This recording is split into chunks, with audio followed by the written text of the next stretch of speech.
almost around the same time. I took 2 weeks to Africa. We can unpack that later. Whew. And I'm just, as always, honored to be on your podcast. And I meant to ask you a question. Mhm. We do this by Zoom. Is this presented to your audience by Zoom, or is it all just audio? I just meant to No, ask you. it's actually all video. It's split screen video, and actually, and just so everybody that's watching on Dr. Boyce TV, just know that if you want to see Dr. Fraser on the screen, just go over to theblackfinancialchannel.com. That's where it's actually streaming. You Mhm. guys are going to see me from the side. So what I'll do a lot of times is, everything around here. I'm proudly Chitlin Circuit in terms of my media setup, man. I bought the lighting I have is not complicated. These are like 10, 15, $20 lights I bought from Walmart but I set up a lot of them because I know light's important. The microphone here cost me about maybe $50. The camera cost me about $60, and Zoom doesn't cost that much. So what I do is I just set up the Zoom, and it does a split screen where they can see us on the YouTube channel where we go live. And then I have my iPhone set up where people on the other side where I'm doing the secondary cast can actually see me. They can only see me. They can't see you. So that's my setup. That's the the Dr. Boyce Television Network. Right, right. And I love that. That is the innovation of Black people. There is no excuse. So you've set up a television channel and a production studio for under $200, Yeah. right? And so now you can control the messaging uh, of Black people from your perspective, right? And we need more and more. We have to take control of our message, right? And Yeah. with the internet and technology, what it is today, there's no excuse. If you have a voice, if you have a thought, if you have an idea, if you have a presentation you want to make to our people, you can. I mean, you're a wonderful model. This is incredible. It's exactly also what you do with your online Black Business Institute. We need Yeah. to talk. That's unbelievable. I mean, Well, so well, well, I your appreciate that. effective utilization of technology is mind-boggling. God bless you for that. Oh, well, thank you, man. Thank you. Well, yeah, my belief is that we have to do this, really to use that cliche by any means necessary. Yes. Malcolm started the train. We got to finish the race, and so when I think about the obstacles that exist for us as Black men and women trying to make a dollar out of 15 cents, I think about the fact that we had ancestors who came right out of slavery and were educating our children better than the $1 billion public schools are educating those kids now. That's right. And they went back to the basics, and so my belief is that we can do this, and we're smarter than they are, so we're smarter than everyone. And I just said, this is going to be a platform that's got more substance over flash, and it's worked. We reach about 1 million people a week, and we don't have to ask anybody's permission for anything. Wow. That's wonderful. Wow. Just keep doing it and keep saying it, because the key to learning, especially for us, is simplicity and repetition, right? We've got to say it 50 different ways on 50 different days. And this is, I think, one of the keys to being a productive speaker in Black America is that you must never get tired of saying the same thing, right? Now, you may want to say it different ways, but in essence, it's the same thing. If you looked at a speech I gave 35 years ago, if you analyze that speech, Doc, it's the same thing I'm saying 35 years later. Now, I've added some new statistics, perhaps some new insights, some new slogans, but fundamentally, it's the same messaging. That's how I built my brand. That's how you're building your brand. That's what I'm known for, right? That's what I build trust around. So this is a lesson for all of you out here seeking, let's call it notoriety or celebrity and brand. Figure out what your message is, what has God given you, right? Craft that message and then keep repeating it until you die, right? And so, you are known now as sort of the economic guru, really. And the Black Business Institute, not only are you speaking it, but you are directing our people to places where they can actually learn it and do it. That's the 1-2 punch. And that's very, very, very powerful. I love you for that, man. Just stick with it. Don't stop. How old are you now? 48. Okay. Okay. So I'm always tempted to call you an elder, but you're not. And then you Oh, got thank you. you're not yet. You will be, right? Because you're woke and conscious, but you will be. And in fact, maybe at the end of the program, I'd like to speak to an interesting study, and I'm trying to remember if I spoke to your audience about this already, by the New England Journal of Medicine on the most productive periods of your life, the most productive periods of your life, a 20,000 person study put out by the New England Journal of Medicine, sort of the Harvard of medical journals. It's mind-boggling what they came up with. So we can put a pin in that and talk about that later. Yeah, I'd like to. And that's sounds really interesting. And everybody, in case you just came in, I'm speaking with Dr. George C. Fraser. Dr. Fraser is the author of the book "Success Runs in Our Race." He's also the founder of Fraser Nation and the Power Networking Conference, which happens every year. And if you guys would like to see Dr. Fraser on screen, some of you are watching on the simulcast on drboycetv.com. All you got to do is hop over to theblackfinancialchannel.com, theblackfinancialchannel.com, and you can see Dr. Fraser on the screen. Also, please hit the thumbs up button. Hit the thumbs up button right now. Also, hit that button to subscribe and get the notification bell. And so today we're gonna actually jump into something Dr. Fraser brought up that I thought was really interesting, something that can benefit everybody. And he basically wanted to talk about 7 streams of income that every person should have. So Dr. Fraser, I'm going to just be quiet and let you go do your thing with that. So let's start with number 1. Yeah. A, I don't want you to be quiet. B, I want you to, where you feel a need to unpack or give more detail about the particular stream of income, please do that. Okay, so you may want to take notes. This is part of a post that I was doing this week on all of my social media, just discussing what are the critical streams of income. Because at the conference, as you know, we preach the gospel that there should be no Negro in America with less than 3 streams of income, right? There should not be a Negro in America with a single stream of income, not today. That is an effective underutilization of your God-given power and creativity, right? We can do more than one thing. We can do more than sing and dance, play football, baseball, and basketball, right? So we are the most creative, the most innovative people on the planet. We are imitated everywhere in the world, right? In fact, other people benefit from our ideas and creativity and culture economically more than we do, right? So that's a whole nother subject I know you have talked about.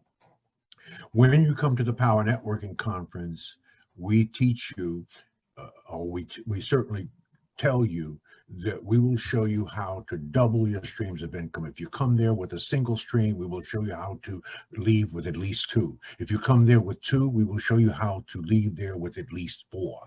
Right? So let's begin this. What is the number 1 stream of income for most Black people? And that would be earned income. And that's income from working on a job. That's really most Black people, right? So most Black people would qualify under that category. The second is what I call profit income. Income from buying or selling something. In America, 2 things are happening. Somebody's buying and somebody's selling. Right now, we are the consumption class. They are the production class. They make stuff, we buy stuff. We don't sell. In fact, most Black people don't even like selling. I don't know if you remember George Sabira. He was an old school brother. He wrote the first book in Black America on why Black people hate selling and why they shouldn't hate selling. An incredible book. Go on Amazon. He's the first brother. We had him to speak at some of our early SuccessNet events back in the 80s. And he talked about selling, why we need to embrace selling. So I'm asking our people, and have been asking them for at least a decade, stop doing all the buying and do some selling. If you bake cookies, put them in a box and sell it to somebody. If you live on a farm, take the manure, put it in a bag, put your name on it. You can become an entrepreneur, okay? And sell the damn thing to somebody. You can sell anything in America. This is America. You can sell bags of shit and call it fertilizer. There's no excuse. Stop doing all the buying and sell something, brothers and sisters. I don't care if it's insurance. I don't care if it's homes. There's whatever. Sell something. Sell something. So profit income from buying or selling something. That's the second stream of income. The third is what I call interest income, and that's income from lending money. Now, that's a little provocative, but if you have the wherewithal to lend money and to earn interest, by the way, which is how much of America makes its money, right? The financial system, how does it make its money? It makes its money from interest income. Right? So if you have the wherewithal to do that legitimately, we're not talking gangster stuff here, right? That's a powerful way to earn money. The fourth stream of income would be dividend income. Income from owning stocks, bonds, mutual funds. There have been all kinds of studies on how Black people on a per capita basis have the lowest investment in stocks, which stocks is really ownership, right? And Warren Buffett taught us, if you drink Coca-Cola, why wouldn't you own it? Then you can own some of it. If you're spending $200 on Nikes, why wouldn't you spend $200 on Nike stock, and let's see what's worth more 20 years from now, right? So dividend income from owning stock, and that's a huge part of my own portfolio. The next is rental income. Now, I'm going to say this with humility, but I believe that I was a pioneer in this rental income from renting property, renting homes. I made my first $1 million in the early 70s, right after I got married, by buying 8 2- and 3-family homes in an old Polish neighborhood in Cleveland, Ohio, as Black people began to move in that neighborhood called the Buckeye neighborhood, right?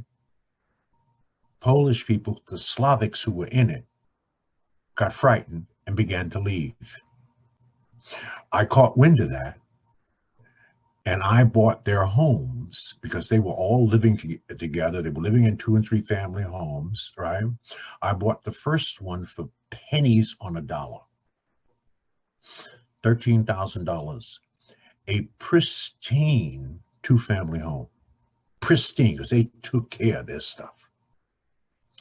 The word got out to their neighbors, which was really much of them were their families, and I ended up buying 8 homes in a row. This is in the 70s, all of them for under $15,000. And 2 of them were 3 families.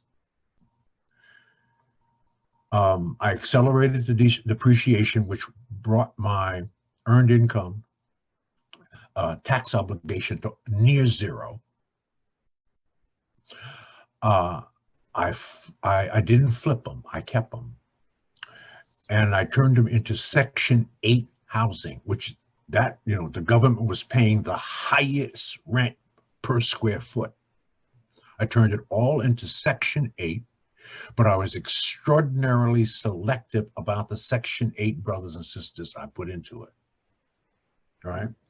And I promised them if they took care of the property, if they so desired, when I decided to sell, I would sell it to them. Well, they loved me for that. Wow. 13 years later, I flipped those houses for 15 times what I paid for them, not including the tax write-offs, the accelerated depreciation, right? The rent payments to them. They loved me. I made a fortune. And that began my path down the power and importance of rental income. So any brother and sister out there, it was maybe the smartest thing I did. So that was in the 70s when no one was talking about flipping houses. Now, there were certainly some brothers and sisters who owned rental property, but they did not have a strategy. They did not have a plan. They did not have a system. I developed a plan and a system, and it was African-centered. I had my own little village. The brothers and sisters who were Section 8 took care of the property. They owned it because they were going to own it. Wow. Right? So it reminds me of a story of the carpenter. There was a carpenter who had a son. And he said to his son, I would like for you to build a house. And his son said, well, Dad, I'm really just a journeyman. I think I can. I think he taught me all the lessons. He said, I want you to build a house. And I will give you the resources, but you build it. So his son took 9 months and he built a house. And he did what he could. And he came back to his dad and said, Dad, I finished the house. And his dad looked at him and gave him the keys to the house and said, the house is now yours. And the son started crying. And the son said to his father, had I known you were going to give me this house, I would have built a better house. Wow. Powerful lesson I learned many years ago, right? Wow. Ownership, a sense, it creates a sense of pride. And that was basically what I did and said to my Section 8 tenants. Take care of this house. Someday you may own it if you so desire. And they did. So, rental income. It is a beautiful and powerful thing. That's number 5. Number 6 is capital gains. Capital gains income. Purchasing assets that increase in value. If you owned a Land Rover and you still have a landlord, you're stupid. You are purchasing something that declines in value the moment you drive it out of the store. Right? You're paying rent. So we are buying cars and renting homes. We got it ass backwards. Capital gains, assets that increase in value. And don't tell me, Dr. Fraser, what about diamonds? Wrong. Buy a diamond today. Walk out of the store and then go back to the store and try to sell them your diamond for what you purchased it for. They will look at you like you're insane. Diamonds fundamentally, unless you have some unique 75-carat diamond found in a mine, 100 years ago or something special. But generally speaking, they do not increase in value. Mm. Now, there are many things that do. So capital gains, assets that are increasing in value. Interesting. So The let me. final one, Oh, the sorry. final, yeah, and the final one, the seventh one, is royalty income. Hmm. Income from others using your idea. So that could be a book every 6 months from McGraw-Hill and from William Morrow. I receive a royalty check. And remember, Success Runs in Our Race was written 25 years ago. It is a modern day classic. You can go on Amazon right now and purchase it. 25 years later, 8,000 copies sell a year. 25 years later, I get a royalty from that. Hmm. The same thing with Click, 10 Truths for Building Extraordinary Relationships, right? So you want royalty income. So I get a royalty income from writing. People get royalty incomes from music. So what kind of creative gift that you have that you can produce that can provide, in a sense, residual income to you over an extended period of time? Wow. Those are the seven streams of income. Let's say it again: earned income, income from working on a job; profit income, income from buying and selling; interest income, income from lending money; dividend income, income from owning stock; rental income, income from renting a house; capital gains income, assets that increase in value; and royalty income, income from others using your idea. How many of those, brothers and sisters who are listening, how many of those seven do you have currently? And what is your goal, right, to get two or three more before you die? Hmm. Did Now, everybody catch that? people have asked me, Dr. Fraser, how many of them do you have? Well, I'm 75 years old. I have all seven. Now, Wow. I didn't have all seven at 40, but I have all seven now. Wow. Did everybody catch that? Did everybody get the seven types of income? In case you just came in, I'm speaking with Dr. George C. Fraser. He's the author of the books Success Runs in Our Race and also Click, 10 Rules for Building Extraordinary Relationships. Is that correct? That's right. And, That's right. and he's also created the Power Networking Conference every year, which is very popular. And that's going to happen a little bit later on in the year in the summer. Fraser Nation is part of that. And so, in case you guys haven't done this yet, if you could, please hit the thumbs up button, the notification bell, and the subscribe button. Also, Dr. Fraser and I are both on screen at The Black Financial Channel. So make sure you subscribe to theblackfinancialchannel.com, where we do daily financial news and commentary from a Black perspective. I did an analysis this morning on what's going on in the stock market and actually Trump's whole battle with China and how that actually plays out and what's happening in Iran. So you guys should go check that out. We need to own our own media. So we need you guys to subscribe to everything. And we'd love for you to have your support as well.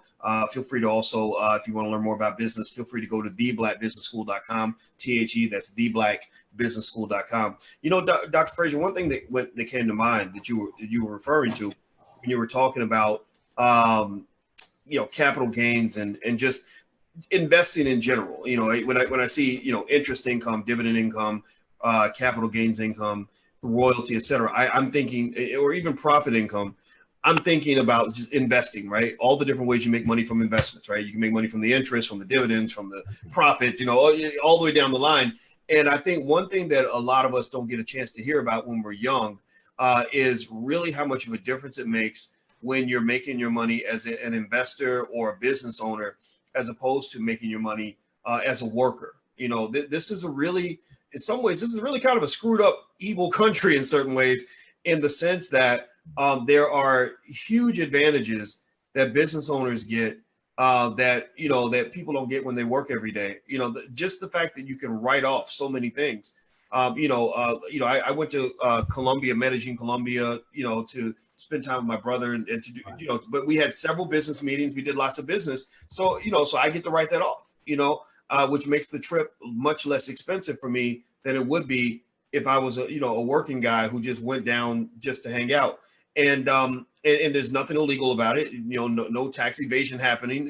It's more, and it wasn't even like we had to do something awkward to make it work. It just was true. I'm in business with my brother. So one of the things I've always said to the people that are in the Black Business School is I've said every Black family should have a family business. Every Black family should just sort of have an LLC. When you're talking about, hustling for your last name, as they like to call it, meaning leaving a legacy, why not? What makes you any less worthy than the Rockefellers?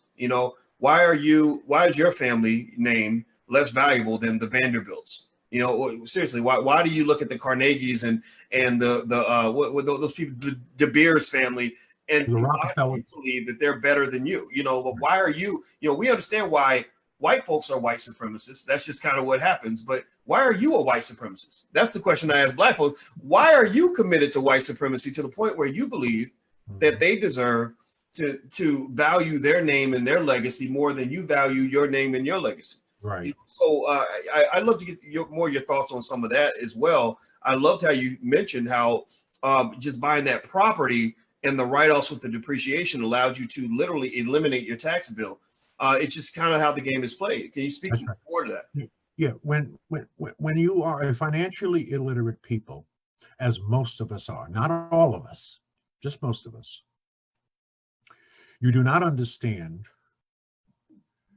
that the understanding of how the economics in this country works. You understand that the tax system was set up for the landowner and the business owner. Why? Because landowners and business owners write the tax laws. Okay?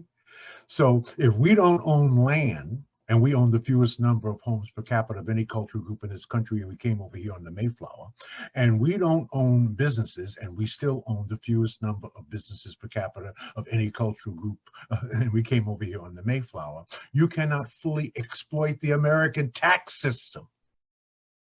It just makes good sense, right? You pay less, you said it very simply. You pay less taxes. You keep more of your money. You've heard it said a million times, it's not what you earn, it's what you keep. Well, what is the system for doing that? Even the system of bankruptcy in America is a business tool. No white people are shamed by it. We are shamed by it. It's a business tool. This asshole we have as president has done it 5 times as a business tool. One of the only business people on the planet that bankrupted a casino. I mean, how fucking stupid is that? Excuse me, I'm sorry. I get That's all right. Let it out. Let it right? out. I mean, I want y'all to encourage him. Tell him to let it out. Go ahead. Right. I mean, but to his credit, he understands the tax system. This is why he does not want you to see his taxes. This is why Romney did not want you to see his taxes when he was running against Obama. Why? Not because they necessarily did anything illegal, except they fully exploited the American tax system and paid hardly any taxes based on their accumulated wealth. Right? So it is a strategy when you have a level of financial literacy, right? Understanding our system helps us to understand that the tax system, let me say it one more time, brothers and sisters, write it down. The tax system was developed for the landowner and the business owner. So I want to say this with humility. I'm a business owner, big time. The amount of taxes I write off every year, simply because I am a business owner, is double the annual income, working income, of most Black families. I write off more than most Black people make. And again, I'm not bragging. I'm just saying I'm strategically and tactically using a system that was set up for them. Why can't you use it? You said it. Why can't you use it? Of course you can use it. It is not color coded. All right. One other tip. Well, you know This what? is I hope you guys are listening to this. Dr. Fraser's not, and I know neither one of us on any level is trying to present ourselves as being better than anybody who's watching. no, We just want you to be the best that you can be. We want you to be, to find the greatness that's inside of you. And so with these conversations, I find that these are the discussions. I don't know. You guys give me a yes or no. Give me a yes or no. A lot of y'all went to, some big, fancy, expensive white university that charge you a bunch of money. Did they ever have conversations with you about things like this? Like, did you ever get a chance to sit and listen to a couple of, admittedly, a couple of black millionaires? He's made a couple more dollars than I have, but we technically we are both millionaires, right? And it's okay to admit that, right? I mean, think about it. You got I'm not rappers, ashamed of it. Right. right? You got rappers that rap about babies, mamas, and drug Right. addiction. So hopefully black men can also brag about being successful without being shamed in that. And we're really giving you an honest assessment of things that we believe you can do to make your lives better. And so did you ever hear any of this? Did you ever get a chance to listen to black millionaires or billionaires or anything like that explain to you how black people can get ahead in this system? You probably didn't. I know I didn't, Dr. Fraser. And No, I didn't either. I didn't. I just reading and studying. Here's another insight. Very, very, very important. I've been married to the same woman. We have been together for 48 years. This is, of course, the biggest decision you will make in your life will be your life partner. Screw that up 3 or 4 times and see what your life looks like. But let's assume that you make a good decision and you can hang with the same sister. You notice I said sister, right? For 50 or so years, all right? We were and are a lot alike. And we made a pact when we got married. The pact was an economic pact that we would never buy a new car. Now, simple. This sounds simple, but I made $1 million with this pact. Not exaggerating. I'm going to show you how. Wow. Not Okay. exaggerating. We're listening now. Made $1 million. Actually, more than that. Just this one simple agreement between Nora Jean and I. We would never buy a new car. We would only buy a 3-year-old or more luxury car off lease. That was our strategy. So we always had, if you go in my garage today, I bought it when it was 3 years old, an Audi, and Nora Jean, her Lexus is 10 years old, a Lexus in tip-top shape, right? And we did this, we have been doing this for 48 years. And the idea was that we never wanted an extraordinarily large automobile payment. We always wanted something $200 per month or less. That was our goal. There were a couple of years it was $150 or less. Remember, this was done over 48 years. So the money we saved on a car payment of the same year, and we would always do this, we said, well, okay, if we bought this car new, what would the payment be? And our pact was we would put into an investment, a number of different types of investment, the savings between what a new car would have been and what we were currently paying for our used car. And we'd take the difference and we would monthly invest it. We did that for 48 years. I don't even want to tell you the number that represents today, just that one little strategy. Now, we kept every car 10 years or more. That's why we wanted a luxury car. We wanted something that was well made, had a little prestige to it. And that's, I'm driving an Audi. She's been driving Lexuses for years and years and years because they last. They're some of the best built cars. So you do that for 48 years times 2. You make the investment of what the new car payment would have been versus the old car payment, and you do that for 48 years, and see what you end up with. Wow, I love it. Everybody who's listening, this is Dr. George C. Fraser. He's the author of a couple of great books everybody should read. One is called Success Runs in Our Race.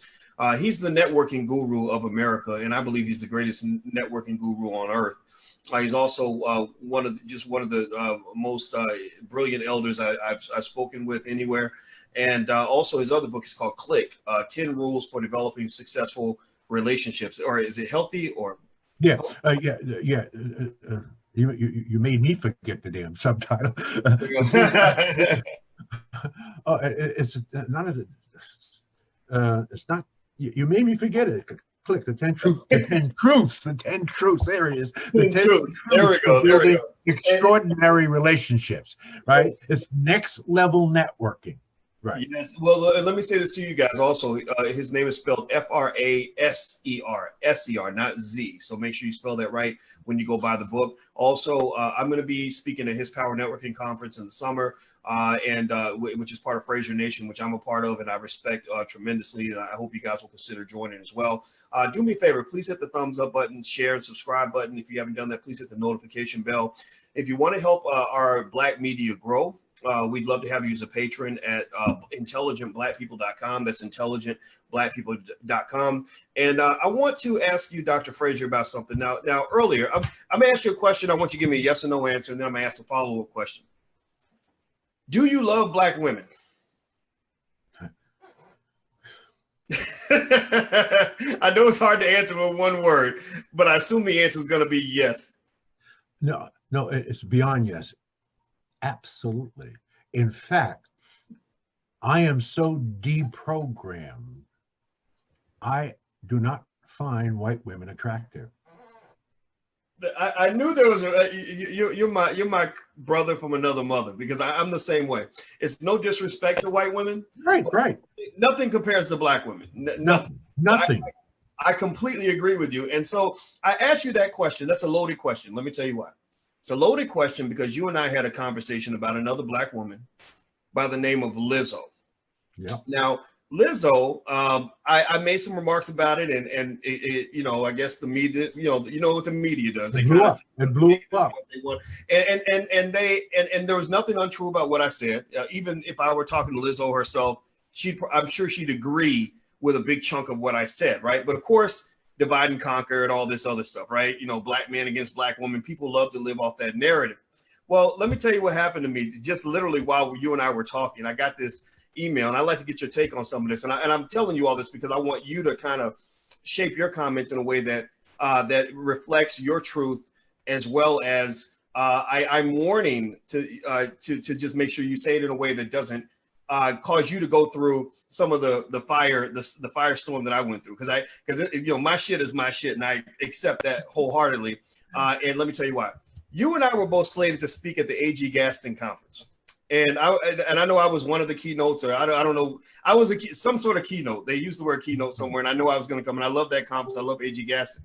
Well, I just got an email today saying that they were canceling me as the keynote speaker because of the whole Lizzo controversy.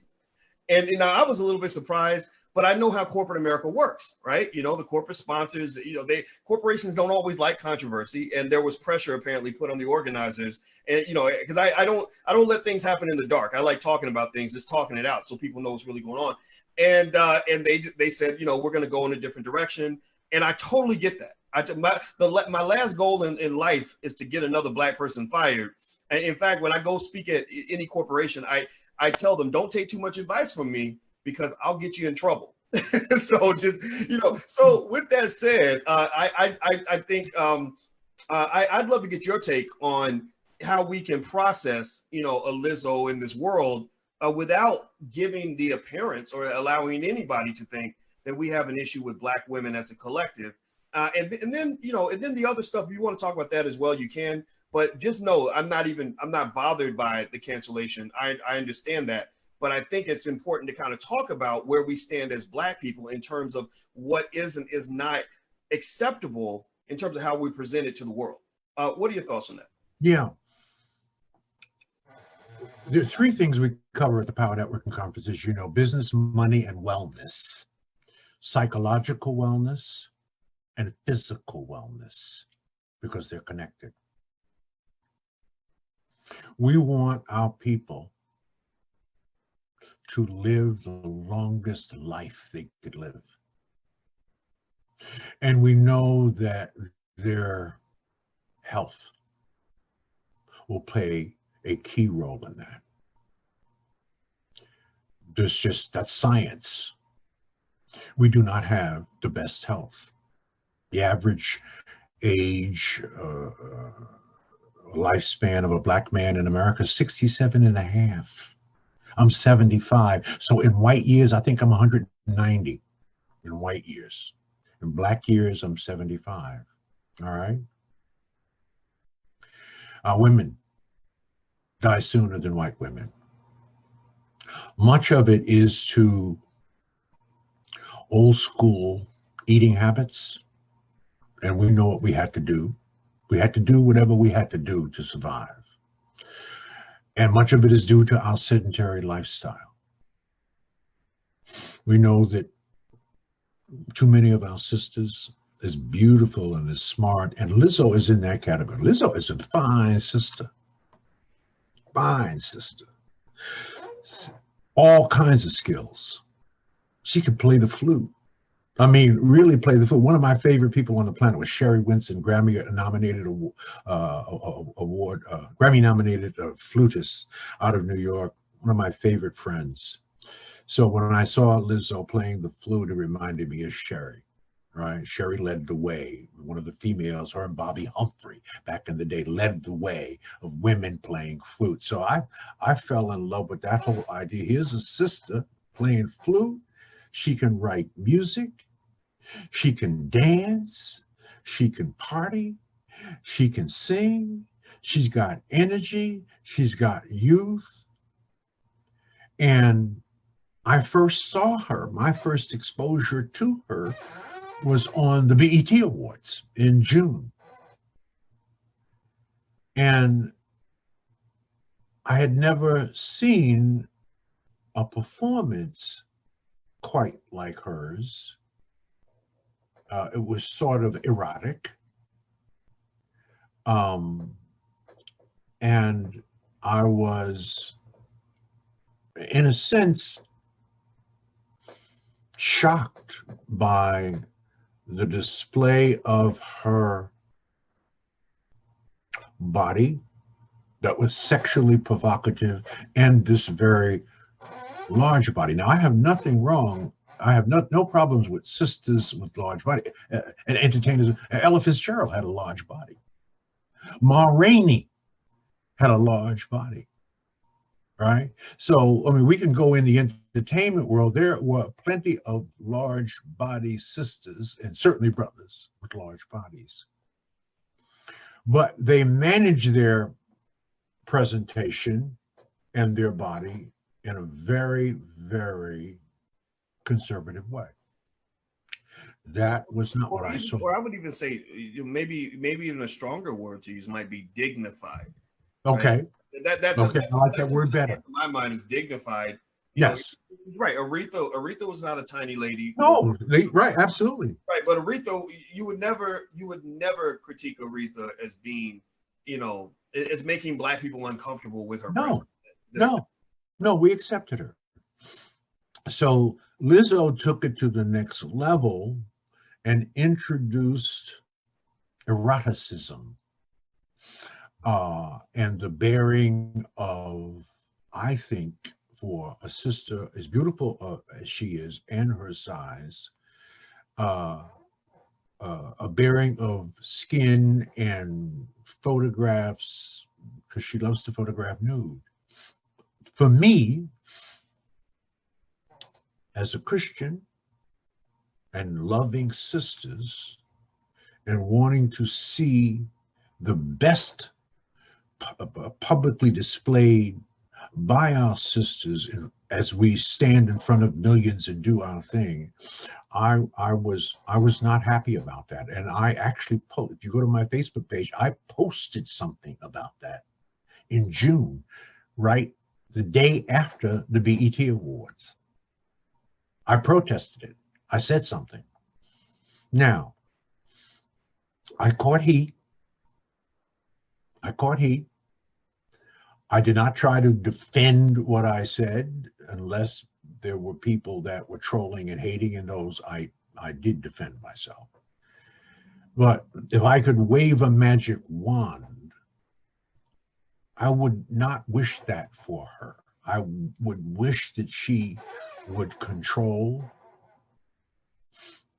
her body because I want her to live to be 100. That's not going to happen at that size. That's just biology. That's medicine, right? In addition to that, she is beautiful, but all we are seeing is the potential of her beauty, right? If she shaped that to some reasonable perspective, I mean, that would be one fine system, right? So that is what we want for our sisters, right? We don't want our sisters to look like that. We don't. There are many that do. We accept them. But we damn sure don't want them putting their asses in our faces and shaking them, and that's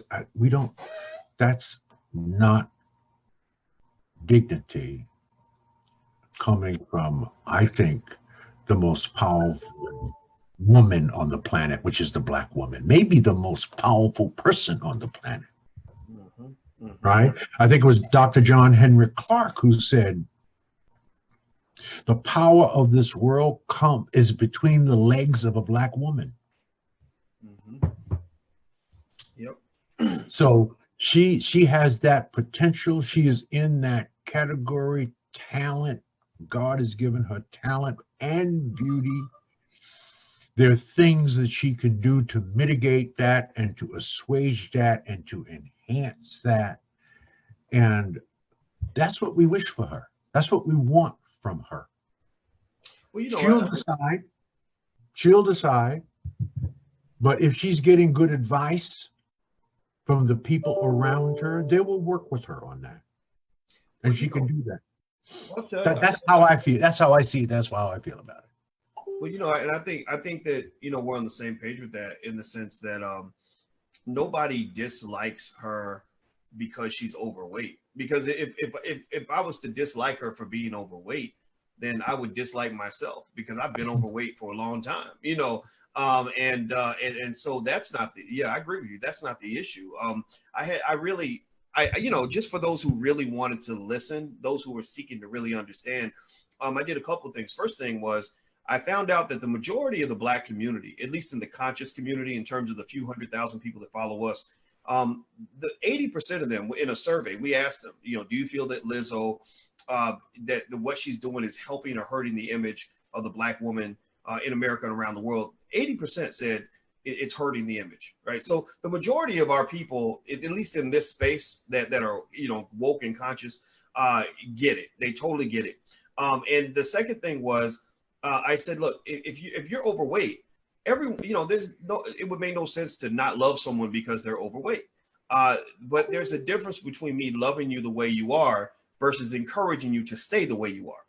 If you're in the gutter smoking crack and drinking liquor every day, I'm still going to love you, especially if you're my relative or whatever. But I'm not going to say, hey, I love you so much, I want you to keep drinking, or here's some more money to go buy some more crack.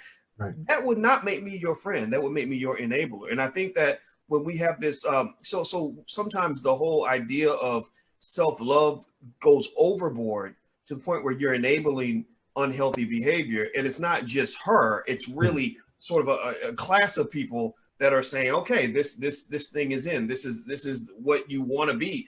And I think the last part was what I refer to, and I did some research on this to make sure I was speaking historically in an accurate way, and I even had Dr. Claude Anderson on to break it down. You've got the historic image of the Black woman positioned as a mammy type, and mammies tended to be bigger women, and then you've got the Jezebel stereotype, which is the hypersexualized version of the Black woman. So I said, okay, so what you're watching right now is a mammy Jezebel minstrel show That is not when you consider how many talented sisters there are out here who drew the line and said there are certain things I just won't do.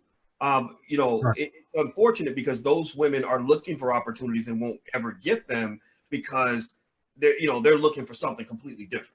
That was my analysis on it. I'll let you get the last word on that. Yeah. So let's not forget. So we're just going to put it out here. Let's not forget that our sister Lizzo is morbidly obese. She's morbidly obese. She's not just a little overweight. She's morbidly. That's the category she's in. In other words, her weight threatens to kill her. Now, we can't love that. We can't like that, right? We don't want that for her. We don't want her to be morbidly obese. That's the category she's in. That's what she's facing. And I'm sure that we are not the only ones that have said it. This is what it is. We want better for her because we want her to live a long and fruitful and healthy life. That's really what we're saying. That's really what we want. We're not hating, we're not trolling, right? You got all of this talent and this inherent beauty, right? To fall into the morbidly, not just overweight, but the morbidly obese, this will kill you if you do not fix it, according to medicine. Not according to Dr. Fraser and according to Dr. Watkins. This will kill you. This is the category you are in. And here's a sister that is moving, man. I mean, she dances. I mean, the energy you need for that and the lightness of touch and light on your feet, I mean, she's moving. That's her act. Mm-hmm. That requires the pumping of the heart and moving all that around. That's serious, man. Mm-hmm. That's serious. And so we're saying this out of love, not out of hate. It's out of love. This is too much talent. Absolutely. To fall over because of a condition that ultimately over time, especially with the money she's now making, can be managed. Mm-hmm. Can be managed. Now, the other side of that could be an economic decision on her team's, let's call it her team's behalf. And that does have some appeal to sisters who are large and / morbidly obese, and there are a lot of them. So to see a sister who can move like that and have that kind of talent and celebrate and display, right, her size, says to some, I should not be ashamed of this that I carry, right? It is whatever it is. So that's an economic decision. But we know that what applies to her applies to any of our sisters, or white women do the same way, right? You cannot tell me as a righteous black man that is good. It is not good. And any physician, medical person will tell you that. It's not good. This is not good. Mm. And it can be fixed. Mm-hmm. Mm-hmm. And she's young. Yes. Well, I'll tell you what, I wish her the best, and I I'll tell you what, I as much as I wish I could take back, what I said in order to make everybody feel better, I'm not going to do that. I say what I say, and I think it through. I go through the back and forth before it comes out of my mouth. And once I've made the decision that it's going to come out of my mouth, it comes out, and that's where it stays. And so, if I hurt anybody's feelings, I apologize for that. But don't get mad at me. Get mad at the truth.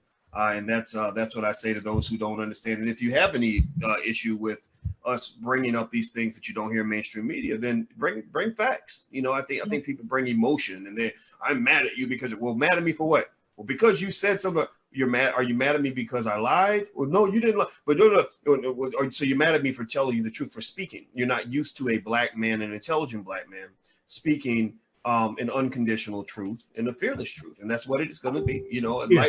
like I was telling you before, like earlier before we were off the air, I said life's too short to be running around here lying and doing stuff that that doesn't make any sense. You know, our people need the truth, and that's what's going to set us free. That's what's going to make us strong. It's an unspoken truth, and it's as Dr. Claude Andrews would say, it's a dirty little secret. We don't really like to talk about it, right? But it's right there in our face, and we don't say anything, right? Right? And so if you don't say anything, nothing gets done. Those who are woke and conscious will do something about it. We read about these cases all the time. So something, especially at her age, right? Something can be done, right? So we're not asking her to be white girl thin, right? We are asking her to manage the provocative way in which she displays herself.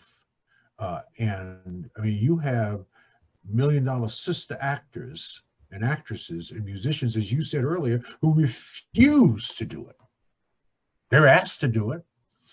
And they said, if I got to do that to make money, count me out. That's right. Down with that. Right on. Right. Well, thank you for the wisdom today, Dr. Fraser. I appreciate it. And I want everybody to know, by the way, right after I get done speaking with Dr. Fraser, I'll be on Your Black World TV. I'm going to speak to national security expert Asha Castleberry about this situation in Iran. So she can answer all your questions about what's going on with that. That's a big deal. And Dr. Fraser, just to let you guys know how important Dr. Fraser is, that interview with Asha was going to start 10 minutes ago. And I texted Asha and asked for a few more minutes because I'm speaking to one of the greatest men in American history. And I really believe that. And I mean that, Dr. Fraser. And I want to say thank you for gracing us with your presence. I really appreciate your time. I appreciate it. We're going to close this up, and thank you for giving me a little bit of extra time. I want to encourage people to go to the Power Networking Conference site, www.powernetworkingconference.com. I want you to put a code in it because this code is going to give you a 60% discount on the registration, a 60% discount. So the code is damn good deal. Just write damn good deal. Lowercase. Is that DAMN or damn? DAMN. DAMN. Damn good deal. All right. That's the promo code. I love that. Will give you a 60% discount for 48 hours. Damn good deal. All right. So also visit onefrasernation.com. See what is required to become a citizen of our nation. Join us. The nation was designed to promote you. Our nation is designed to promote who you are and what you have to offer our people. It's about you. All right. And it was Amos Wilson who said, until we begin to act as a nation, things will never change. So we are going to act on that. Amos Wilson, is that this Amos Wilson? Blueprint for Black. Amos Wilson. Woo. Yes, sir. This is keep it right next to Powernomics and actually oh my God, yes. Yeah, my brother had introduced me to your books years ago, and I have a copy somewhere around here, but I'm actually going to order some more because we need to have 5 or 6 copies of your books in the house. And I want everybody to know so let me give you the websites again, powernetworkingconference.com, and use the code damn good deal, DAMN good deal, at one word, lowercase, to get 60% off. And also Dr. Fraser's other books are Success Runs in Our Race, and also Click 10 Truths to Develop Building Extraordinary Relationships. Extraordinary Relationships. I love it. And it's very important for you guys because relationships are everything in business. So make sure you check out that stuff. And last but not least, if you could, before you go, please hit the thumbs up button, share and subscribe button. Make sure you subscribe to the Black Financial Channel, theblackfinancialchannel.com. And also go to the Black Business School, theblackbusinessschool.com. If you'd like to move your family forward on their wealth building journey. We need businesses, we need investors, we need an army of economic soldiers that are going to take over in the 21st century and beyond. That's what we're doing. We're building an army because we are at war. Black people will win this war. We will not back down. We are the greatest people in the history of this earth, and I want you to find your greatness. So thank you, guys. And thank you again, Dr. Fraser. I appreciate your time, brother. Love you, man. And everybody out there, remember, if you want to change your life, change your relationships. Right on, right on.